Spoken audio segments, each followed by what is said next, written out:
Mahabharata, Chapter 42. The Enchanted Pool. The stipulated period of 12 years was drawing to a close. One day a deer was rubbing itself against a poor Brahmin's fire-kindling mortar, and as it turned to go, the mortar got entangled in its horns, and the affrighted animal fled wildly with it into the forest. In those days matches were unknown, and fire was kindled with 2 pieces of wood by mechanical friction. "Alas, the deer is running away with my fire kindler. How can I perform the fire sacrifice?" shouted the Brahmin, and rushed toward the Pandavas for help in his extremity. The Pandavas pursued the animal, but it was a magic deer, which sped in great leaps and bounds, decoying the Pandavas far into the forest, and then disappeared. Worn out by the futile chase, the Pandavas sat in great dejection under a banyan tree. Nakula sighed. "We cannot render even this trifling service to the Brahmin. How we have degenerated," said he sadly. Bhima said, "Quite so. When Draupadi was dragged into the assembly, we should have killed those wretches. Is it not because we did not do so that we have had to suffer all these sorrows?" And he looked at Arjuna sadly. Arjuna agreed. "I bore in silence the vulgar and insulting brag of that son of the charioteer, doing nothing. So we have deservedly fallen into this pitiable state." Yudhisthira noticed with sorrow that all of them had lost their cheerfulness and courage. He thought they would be more cheerful with something to do. He was tormented with thirst, and so he said to Nakula, "Brother, climb that tree and see whether there is any pool or river nearby." Nakula climbed the tree, looking around, and said, "At a distance I see water plants and cranes. There must certainly be water there." Yudhisthira sent him to fetch some to drink. Nakula was glad when he got to the place and saw there was a pool. He was very thirsty himself, and so thought of quenching his thirst first before taking water in his quiver for his brother. But no sooner did he dip his hand in the transparent water than he heard a voice which said, "Do not be rash. This pool belongs to me, O son of Madri. Answer my questions, and then drink the water." Nakula was surprised, but carried away by his intense thirst, and heedless of the warning, he drank the water. At once, overcome by irresistible drowsiness, he fell down, to all appearance, dead. Surprised that Nakula had not returned, Yudhisthira sent Sahadev to see what the matter was. When Sahadev reached the pool and saw his brother lying on the ground, he wondered whether any harm had come to him, but, before looking into the matter further, rushed irresistibly to the water to quench his burning thirst. The voice was heard again. "O Sahadev, this is my pool. Answer my questions, and then only may you quench your thirst." Like Nakula, Sahadev did not heed the warning.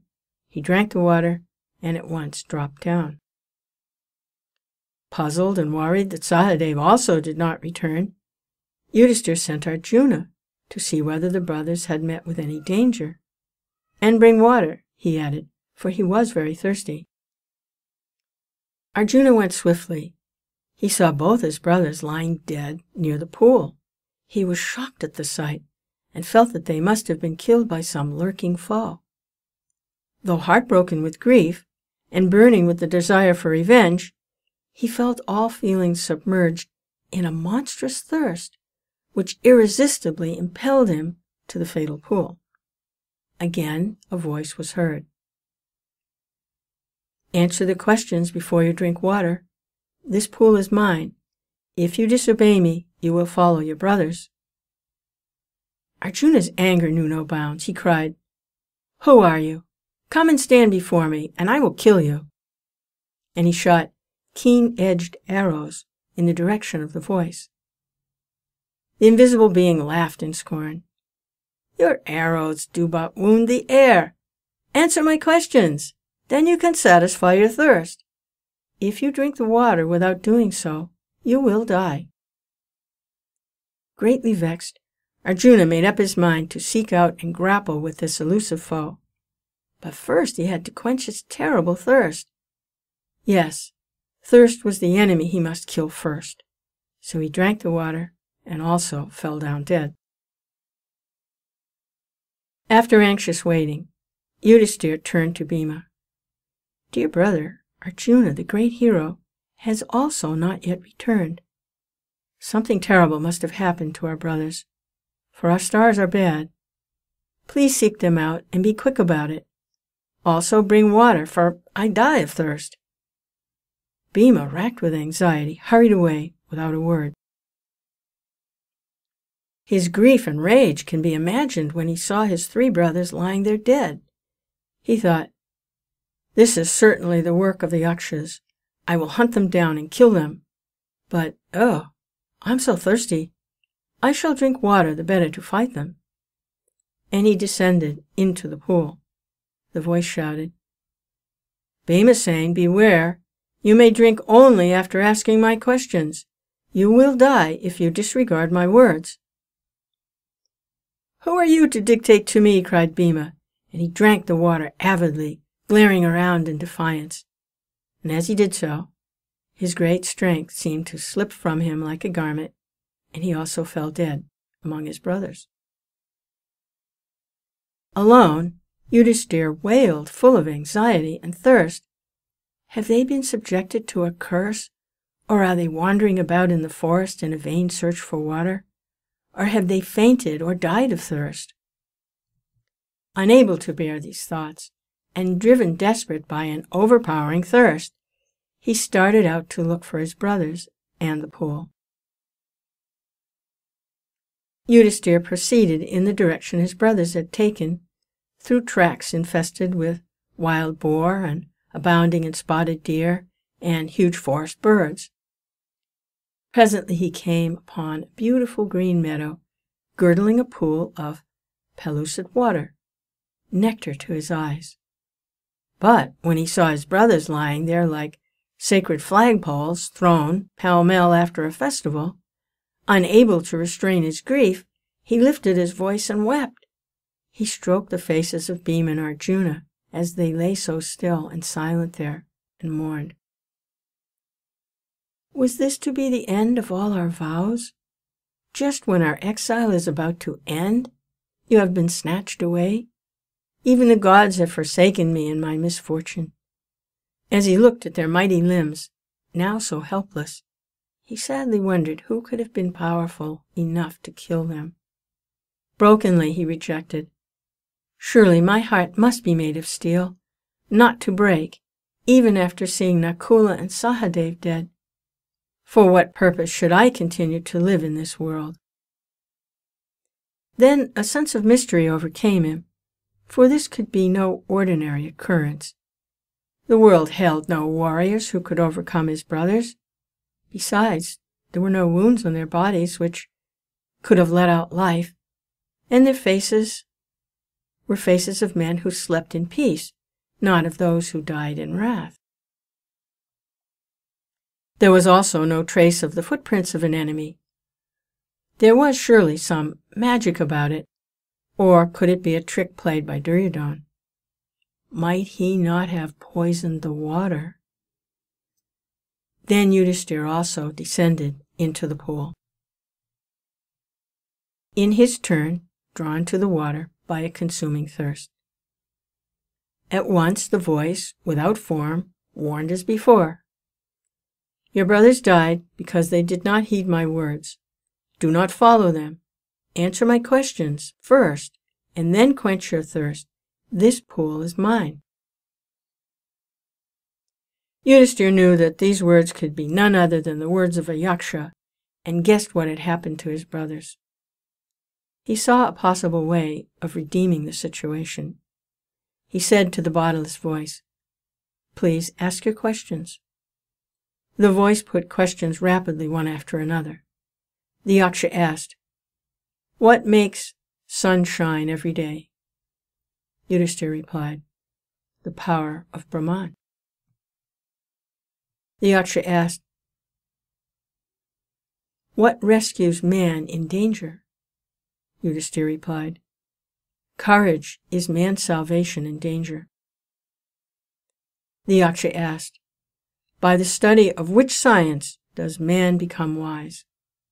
Yudhisthira replied, "Not by studying any shastra does man become wise. It is by association with the great in wisdom that he gets wisdom." The yaksha asked, "What is more nobly sustaining than the earth?"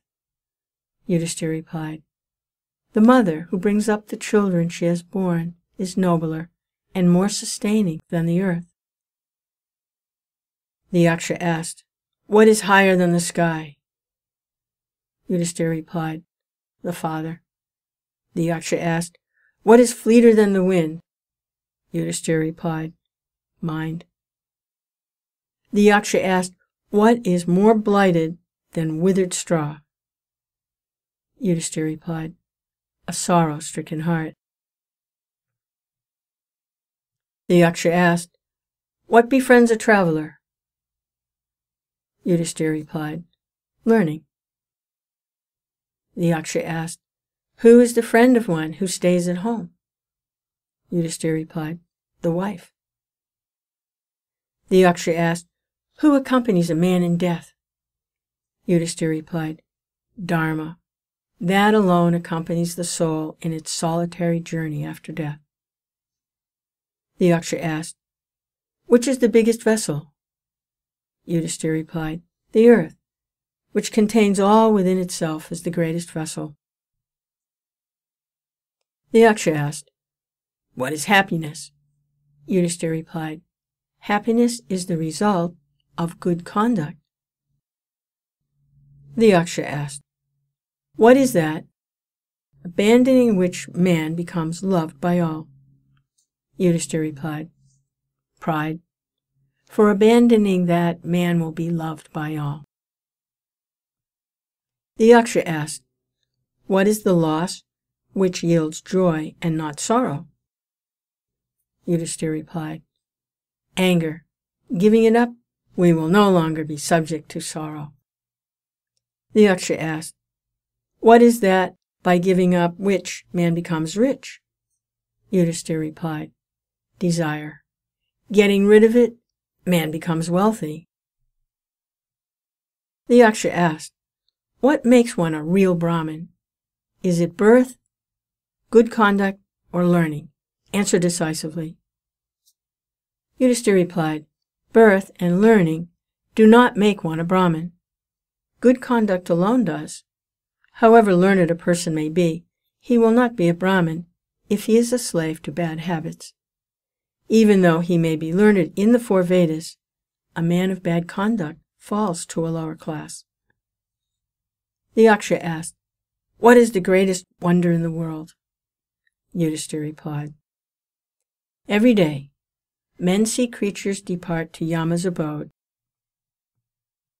and yet those who remain seek to live forever. This verily is the greatest wonder." Thus, the yaksha posed many questions, and Yudhisthira answered them all. In the end, the yaksha asked, "O king, one of your dead brothers can now be revived. Whom do you want revived? He shall come back to life." Yudhisthira thought for a moment and then replied, "May the cloud-complexioned, lotus-eyed, broad-chested, long-armed Nakula, lying like a fallen ebony tree, arise." The yaksha was pleased at this and asked Yudhisthira, "Why did you choose Nakula in preference to Bhima, who has the strength of 16,000 elephants? I have heard that Bhima is most dear to you. And why not Arjuna, whose prowess in arms is your protection? Tell me why you chose Nakula rather than either of these two." Yudhisthira replied, "O yaksha, Dharma is the only shield of man, and not Bhima or Arjuna. If Dharma is set at naught, man will be ruined. Kunti and Madri were the two wives of my father. I am surviving, a son of Kunti, and so she is not completely bereaved. In order that the scales of justice may be even, I ask that Madri's son Nakula may revive." The Yaksha was pleased with Yudhisthira's impartiality and granted that all his brothers would come back to life. It was Yama, the Lord of Death, who had taken the form of the deer, and the Yaksha, so that he might see his son Yudhisthira and test him. He embraced Yudhisthira and blessed him. Yama said, "Only a few days remain to complete the stipulated period of your exile in the forest. The 13th year will also pass by. None of your enemies will be able to discover you. You will successfully fill your undertaking." And saying this, he disappeared. The Pandavas had, no doubt, to pass through all sorts of troubles during their exile. But the gains, too, were not inconsiderable. It was a period of hard discipline and searching probation, through which they emerged stronger and nobler men. Arjuna returned from tapas with divine weapons and strengthened by contact with Indra. Bhima also met his elder brother Hanuman near the lake where the Saugandhika flowers bloomed and got tenfold strength from his embrace. Having met at the Enchanted pool his father Yama, the Lord of Dharma, Yudhisthira shone with tenfold luster. The minds of those who listen to the sacred story of Yudhisthira's meeting with his father will never go after evil. They will never seek to create quarrels among friends or covet the wealth of others. They will never fall victim to lust. They will never be unduly attached to transitory things. Thus said Vaisampayan to Janamanjaya as he related this story of the Yaksha. May the same good attend the readers of this story as retold by us.